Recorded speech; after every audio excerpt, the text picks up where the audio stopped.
It was 12:40 a.m. Ravenwood Corporate Center in New Jersey, ordinary in daylight, strangely alive at night. The hallways were so silent that Daniel Reeves could hear the faint echo of his own footsteps bouncing back at him.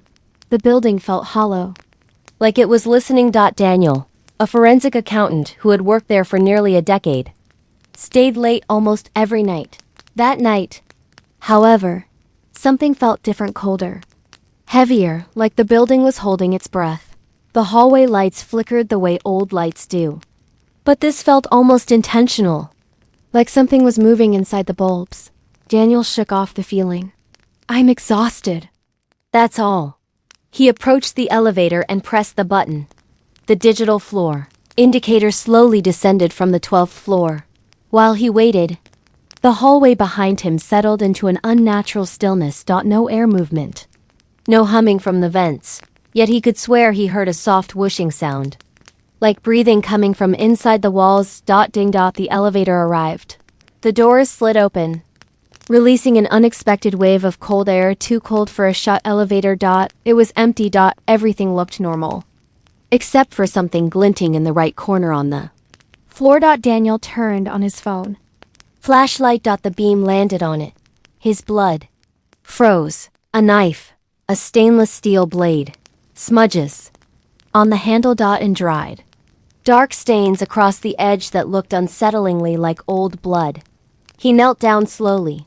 Just as his hand hovered near the knife, the elevator jolted violently. The lights snapped off. A suffocating darkness swallowed him whole.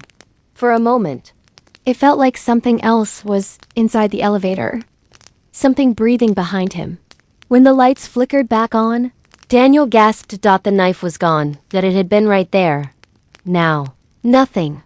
His heartbeat pounded in his ears. Hallucination. I'm just tired. Before he could finish the thought, the elevator shuddered and the floor indicator began changing again, only this time not in any direction Daniel wanted. 2 gives 1 gives G gives B 1 gives B2. The display flickered violently and settled on a floor that shouldn't exist.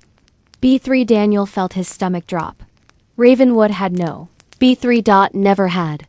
The elevator chimed softly and stopped. The doors opened. A dark, cavernous space stretched out ahead of him.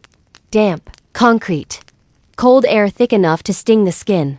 A silence so pure it felt alive. Daniel stayed inside the elevator, gripping the rail, but the doors refused to close, as if someone was standing in the doorway. Then he saw them. 2 eyes in the darkness, not glowing from light, glowing from emptiness. Vacant pits with their own cold presence. A shape drifted forward, not walking, floating. It entered the elevator without a sound. In its hand was the knife. Daniel's throat tightened. He stumbled backward, legs weak with terror.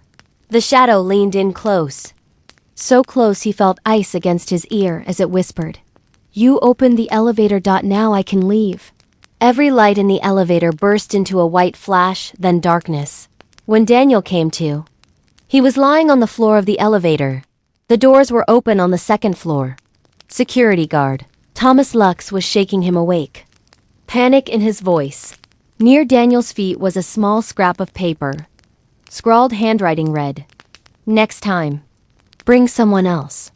Thomas tried to dismiss it as stress or a breakdown until he checked the elevator camera footage. The moment Daniel stepped in, the camera went black. 4 minutes of darkness. No movement. No sound. Except for one whisper captured in the audio.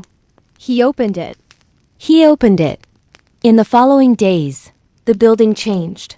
Shadows ran across hallways, though no one was there. Camera feeds glitched whenever something passed near the elevator. Staff began refusing to stay late.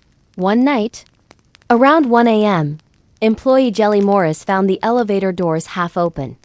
Scratch marks long, jagged gouges ran down the door panels, like knife strikes. She touched the door. Instantly, the elevator lights snapped on. Inside stood a tall, thin shadow, face missing, only deep hollow pits where eyes should be. She fled down the hallway screaming. Thomas arrived within minutes. He saw nothing inside the Elevator. Except a new message carved into the metal wall. One more. This was too much. Daniel and Thomas began digging into the building's past and dusty archives. They discovered an incident from 1984. An employee named Maxwell Clark had committed suicide. Inside the elevator. But the final things he'd said before dying matched Daniel's story. Maxwell claimed the elevator took him to a floor called B3, a dark floor. Someone there had spoken to him, asked him to open the door. His final written note said, "He speaks from B3. He wants the elevator open." Terrified but desperate for answers, Daniel and Thomas made a reckless decision. They would confront whatever it was. At 1:30 a.m. They stepped into the elevator. Daniel didn't press a button. He didn't need to. The elevator started moving. On its own. Lights flickered. Metal groaned. The numbers blurred. Then the display froze. B3. The doors opened onto a long hallway longer than the building should allow. So cold their breath turned into thick vapor. Ceiling lights dangled, swaying as if something unseen brushed past them. At the end of the hallway stood a figure.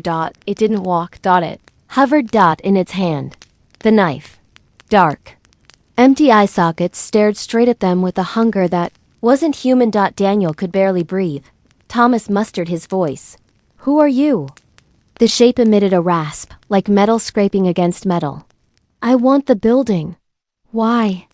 Thomas shouted, trembling. The figure tilted its head. The grin was invisible, but they felt it. "Because everyone who enters must open the door for me." The elevator doors slammed shut behind them. The cabin shot upward violently, shaking like it was going to break off the cables. Daniel fell to the floor, covering his ears as a deafening scream, almost mechanical, filled the shaft. The elevator stopped. The doors opened. Daniel was alone. Thomas Lux had vanished. No body. No trace. Only a note placed neatly on Daniel's chest.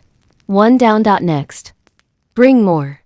Ravenwood's management decommissioned the elevator after that, locked it, shut off all power. But at night, the ding of an arriving elevator echoes through the empty lobby. Cold air leaks out from beneath the sealed doors.